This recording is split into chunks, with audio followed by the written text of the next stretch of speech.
Сәлем достар.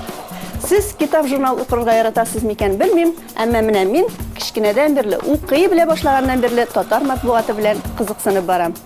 Хәтта кичкенә вакытта Ялкын журналына үземнең кичкенә шигыремне язып җибәргәч, аннан җавап хаты килгән иде. Менә Ялкын журналына да 90 яшь тулган. Тапшыруыбыз хатын-кызлар турында. Шуңа күрә мин бүген тапшыруыбызга шунда эшләүче хатын-кызларны чакырдым. Белмисең, гадәти барда дип уйлыйсың. Бер көнне яшелен киясең, күлмәкнең бер көнне буйлысын. Күнеккән вакытта ашыгып көндә бер сукмактан үтәсең. Уеңа да килми синдер дип кемнеңдер күк тулы иртәсен. Бүтән уйлаганыбыз шул Ялкынның туган көнен үткәрү. Инде шул юнәлештә эш алып барабыз. Ялкынның дусларын җыябыз. Укып үскән балаларын дип әйтгәндә, шул 90 ел эчендә кемнәр Ялкын аша Ялкын белән язышып, әдәбиятка килгәннәр, әдәбиятка килмәсәләр, башка өлкәдә кемнәр булганнар, шуларны барлау белән шөгыльләнәбез. Сиңа карагач, киноактриса, киноюлдыз Амалия Мартвинова күз алдына килеп баса. Синең ул актриса белән берәр төрле дөньяга карашларың бер төрле түгелме? Характерың буенча нинди син? Алай әйтә алмыйм инде Мартвинованың дөньяга карашын.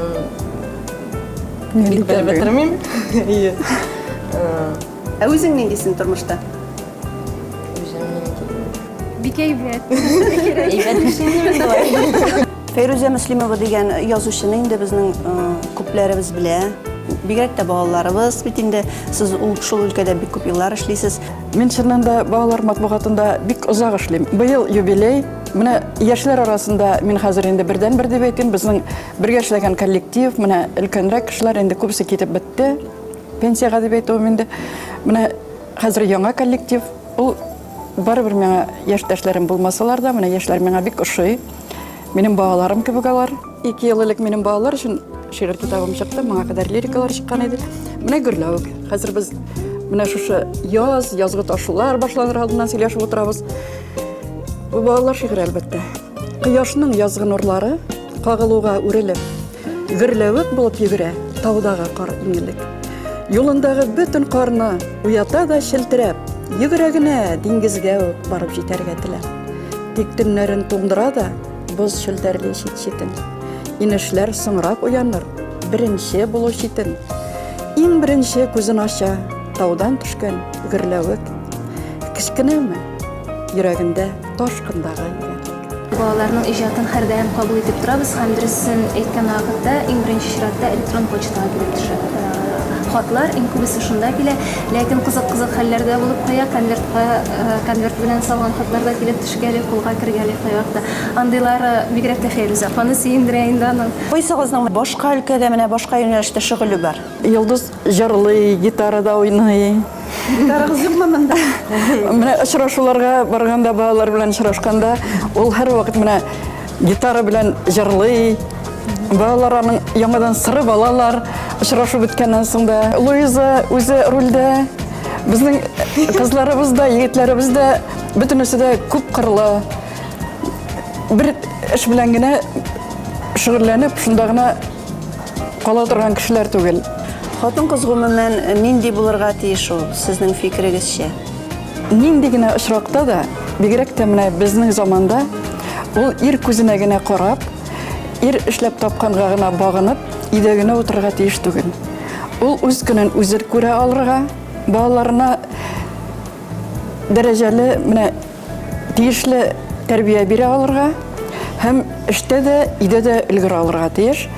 Һәм гомумән менә ялгыз калган очракта да ялгыз иңнәре белән дә дөньяны күтәреп бара алырга тиеш. Хатын-кыз мескен булырга тиеш түгел.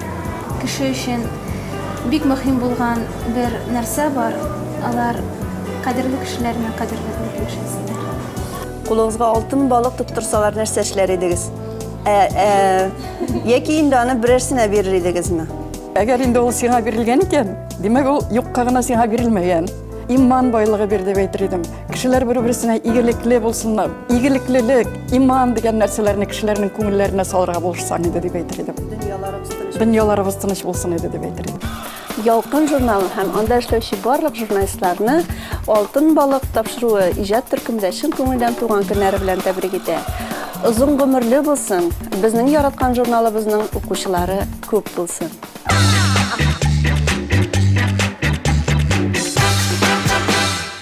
Һәрберебез өстәлдә гади һәм традицион ризык күрергә ялешкәнбез. Әмма язлар килү белән күңел ниндидер яңалык тели. Без бүген молекуляр кухня белән танышырбыз. Алтын балыкта кунакта Сәүдә технология институтының 5-нче курс студенты Айдар Габдрахманов. Айдар, сәлам. Салям. Нәрсә соң ул молекуляр кухня? Молекулярная кухня – это изменение свойств продукта и новые подачи необычные, с помощью них можно применять, и изменение вкусовых качеств, непривычные для человека. Бүген без нәрсә пешерәбез? Бүгін біз пішірәбіз тәрәж болығы кобак измәсе белән. Хәзер біз тәрәж болығын блендерда изәбіз. Хәзер біз болықны изәбіз һәм әзгенә туз салабыз. Аннан соң йомырка алган өстенә салабыз.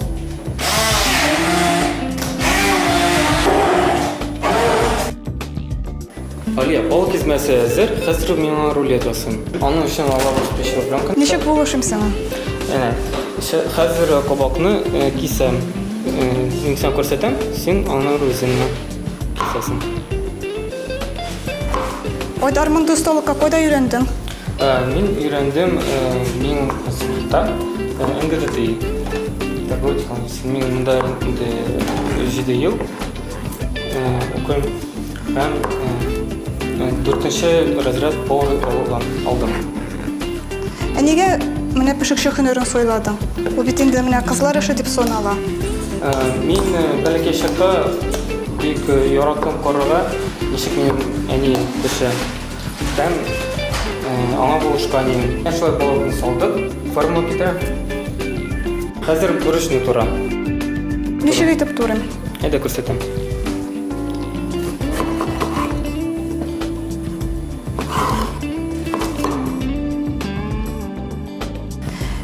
Син Мәскәүдә яшьләр чемпионатында 2нче урын алгансың кулинария буенча. Ничек менә башкала пешекчеләр алдында югалып калмадың? Миңа булышкан минем укытучым Ольга Николаевна. Ул мине өйрәтте һәм без аның белән 2нче урын алдык.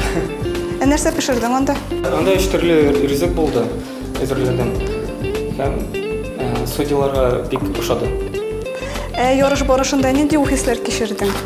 Нинди авырлыклар булды? Миңа бик күп пешекчеләр белән аралаштым. Миңа бик ошады. Хәзер нишлибез? Хәзер мин роль басам. Аның белән. Аны шулай өстенә саласыңмы? Әйе. Хәзер без торабыз, пешекчеләр балык эчендә калырга тиеш.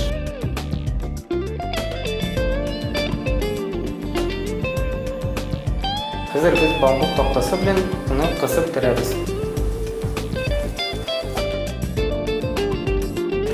Менә әйтәләр пешекчеләр өйдә аның белән шөгыльләнергә бик яратмыйлар дип. Син өйдә еш пешерәсеңме? Әйе, мин бик күп пешерәм, яратам пешерергә. Әнигә булышам. Кайсы менә ризыгыңны мактап ашаганнары бар? Минем әни бик ярата плов ясаганда. Нинди синең фирмаңның иң шәп ризыгың? Мин бик яратам ризыкларын төрләндергә һәм мин бер фирменный безнең рулет әзер. Хәзер без аны парда 10 минут пешерәбез.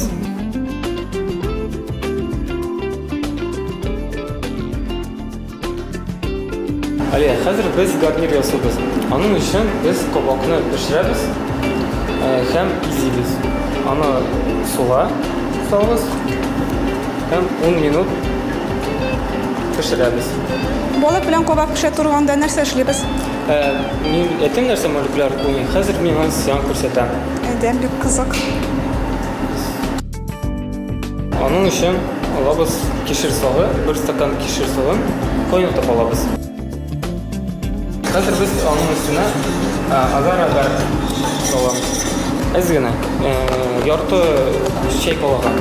Агар-агар ул желатин, добавка пищевая. Хәзер без аны протеинга салабыз. Там соңын көтәбез. Хәзер без соус безнең балыкка ясабыз. Нәрсәдән аны ясыйбыз? Көй сөт, Ничә процент ул? 22. Жылытабыз. Там бер бадьян салабыз. Хәзер без лимон кабыгын ваклап кисәбез. Без аны шунда салабызмы? Әйе, без аны хәзер шуны салабыз, ул үзенең тәмен бирә. Лапканы турыйбыз. Лимон кабыгын сөткә салдык. Хәзер әзгән көтәбез, ул үзенең тәмен бирә. Моны узак тотасызмы соң? Ул куйырга тиеш. Әзгән тоз салабыз, Әйе. тагын булгатабыз, пеште. Хәзер без аны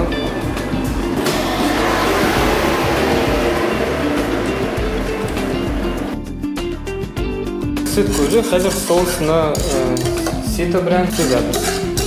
Менә лимон кабыгы калды. Ул безгә кирәк түгел, соус кына кирәк. Безнең соус әзер, Алия. Хәзер без кабакны корабыз, ул безнең пеште инде.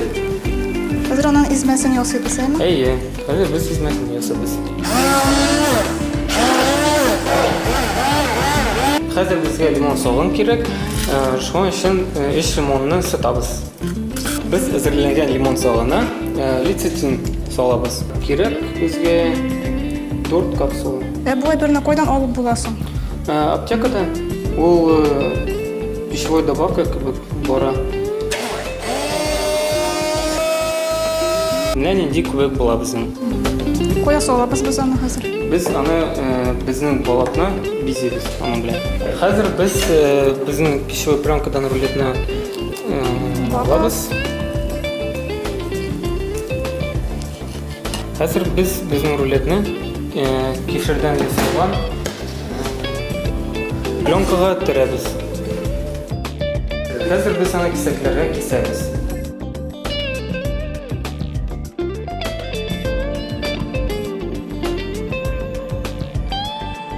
Башта кабактан измәсен.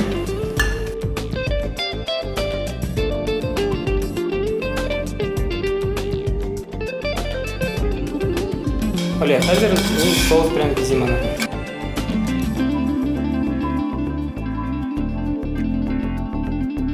Хәзер әзер лимонның кабыгын кисәм.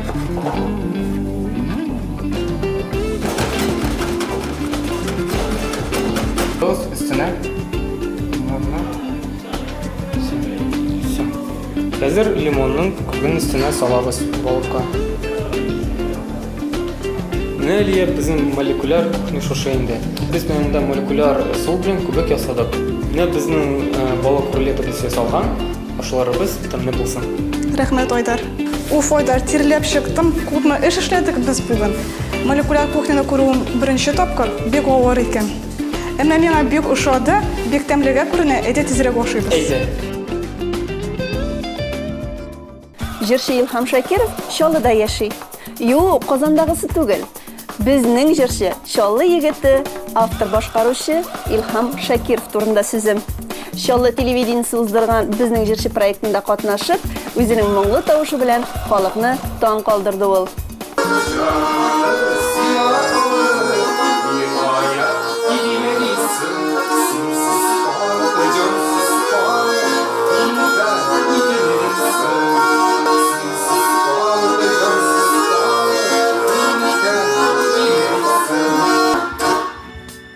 İlham, bu beygiden soň sende яки гаиләңездә нинди үзгәрешләр булды? Үзгәрешләр күп булды инде ул. Янды. Йолдыз булып, сәхнәләргә генә чыгып кереп, үзгәләрендә сәхнәгә чыктым. Шуннан соң заводта бер тапкыр чакырдылар җырларга. Анда да выступать иттем шул җыр белән. Бер үзгәреш булып тора менә хәзер. Тагын вакыйганы. Где-то я Агаповта выступать иттем там концертында. Но ничек дип әйтим, ул дәлеге миңа бик Күп әйгә бирді. Мына бұл жырымна көптенен тілегім бар еді. Сәкінеге шығарыға дейді. Бәлки шығыпта жетер. Танышларыбыз арасында их менә мин белми калдым бит, катнашкан булыр идем мин дә диючләр булдым. Булды. Андайлар күп булды. Нигә миңа әйтмәдең дип әйтүчеләр дә булды. Мин әйтәм, үзем дә ничектер машинада барганда, Күңел радиосына бара идем. Шуннан гына белдем. Мин шулай яшим мине дә. Илһам, сезнең чыгышыгыз миңа ошады. Шуңа күрә сезнең белән сөйләшеп аласым килә. Күрсез әле мине. Илһам заводта эшли. Кызыбыз Инзилә садикка йөри. Быел инде соңгы елы мәктәпкә барырга җыенабыз. Бию конкурсларында, бию кружокларында йөри, түгәрәкләрендә. Садиктан да менә татар кызы конкурсына аны алдылар. Улыбыз торгово-технологический институтның колледжында 4-нче курсны бетерә быел. Армия сафларына барырга җыена инде. Уку дәверендә ул эшләде дә, үзен эштә дә әйбәт күрсәтте. Универсиадага барып эшләп кайтты. Июньдә безне чакырдылар универсиадага. Мен дә анда в качестве повара алдылар. Мин паста ясаган идем. Күп халыкларны күрдем. Китайсларны, мексиканецларны, бөтенесендә бик шат булдым. Анда шулай эшләгәнемә. Алар белән инглиз телендә сөйләшергә маташтым инде. Менә андый грамоталар бирделәр, менә входной билет. Үзем Асылташ реабилитационный центрында балалар белән эшлим. Медсестра булып. Машинада йөргәндә гел Күңел радиосы белән йөрибез инде. Өйдә дә мин кухняда эшләгәндә дә безнең Күңел радиосын яратып тоным. Иптәшем дә безнең күбрәк вакытыбыз Великий кызыбыз белән уза. Зур улыбыз инде ул хәзер үзе самостоятельный, ул электән самостоятельный булды безнең. Великий кызыбыз белән күбрәк вакытны уздырабыз инде. Әтисе булганда, өйдә булганда әтисе белән конькивач, тимер-аякка шуырга ярата инде кыш көннәрендә. Җәй көннәрендә безнең бакча бар, бакчада ял итәбез. Yüzергә ярата инде ул, су кыйнабыз.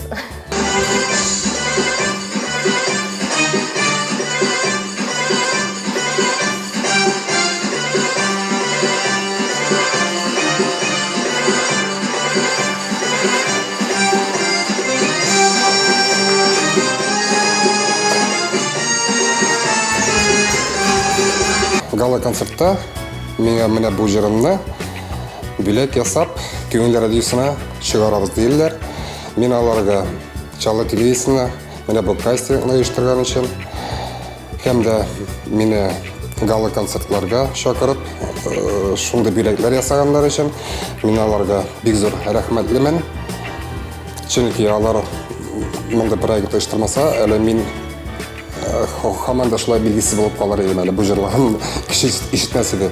Мин менә телим кеше ишетеп бу җырны җырлауларын. Менә Алла бирсә 28 мартта сәгать 2 сәгать 2-дә мине Күңел радиосына чакырдылар.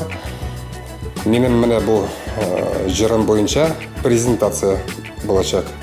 Алла бирсә тиздән бөтен Чаллыда ишетер дип уйлыйм шул җырымны. Син миннән китмәссең бәлем, син мине җанда инеде. Мин синнән китә аламмы? Син уйлап кара инде, җанымны сиңа калдырып, мине кая китим дисең? Синсез калып, җансыз калып, мин никә итим дисең? Менә шундый моңлы көй астында тапшыруыбыз ахырына якынлашты. Үзегезнең теләк, тәкъдимнәрегезне интернет челтәрендә урнашкан Алтын балык төркеменә җибәрә аласыз. Киләсе очрашуларга кадәр сау булыгыз.